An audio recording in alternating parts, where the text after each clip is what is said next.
very very strange time, the mid to late 2000s. But in all honesty, I really do love it. Even for kind of some of the bad that it brought, I do love it overall. Would you...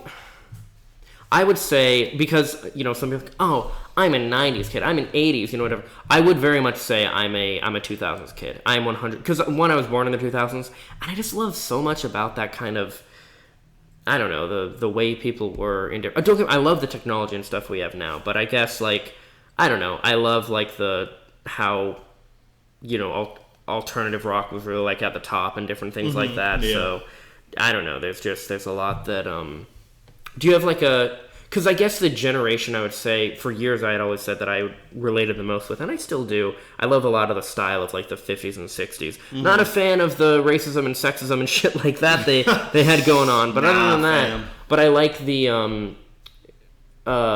style, of those eras. Me and a couple of my friends, a few years ago, we had this era party.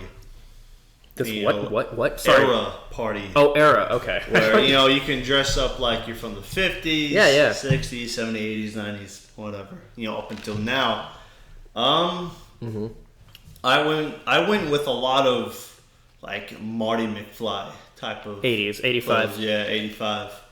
Bro, I could totally rock that stuff in modern day times. Yeah, I really, really could.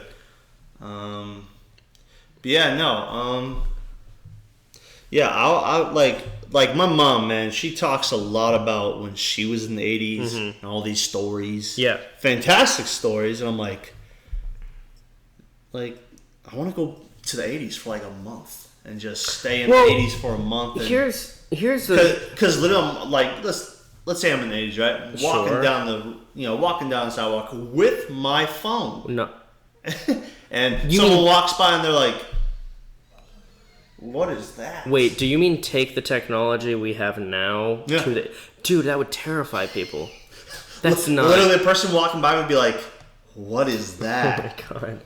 It's a phone, oh god. Have you heard of touchscreen before? No. No, of course they haven't. Jesus. Shit, just to freak them out. That'd be fun. Dude, they wouldn't be ready for that. But so it's interesting you bring up, I'd love to go back to that. What I noticed... This is where it gets very, very real. No. But what I noticed is that there's a lot of... Nostalgia is a very powerful thing. You can look back on different times in the past and think, oh, things were so much better at this point because X, Y, and Z. But every year of your life, every decade, every decade of the world, every generation... everything, there's always been problems. There's always been... Nothing was ever perfect, right? No. And when you see... Hell no. And when you see, the 50s or the 60s or whatever depicted, or you see the 80s, and understand also that wasn't necessarily the norm for everybody, right? That might have been a very, small subset of, really upper-class people or something, right? But that's what history remembers more than anything else. And it's valid, of course, it exists, but there were, the 80s, the 80s were cool, but, the AIDS, epidemic was on the rise so much, there was a lot, of, or I guess rather not really epidemic, the paranoia especially, there were all these different things going on. There was, no time, no generation, no any of that is ever perfect. There are good and bad moments of everything.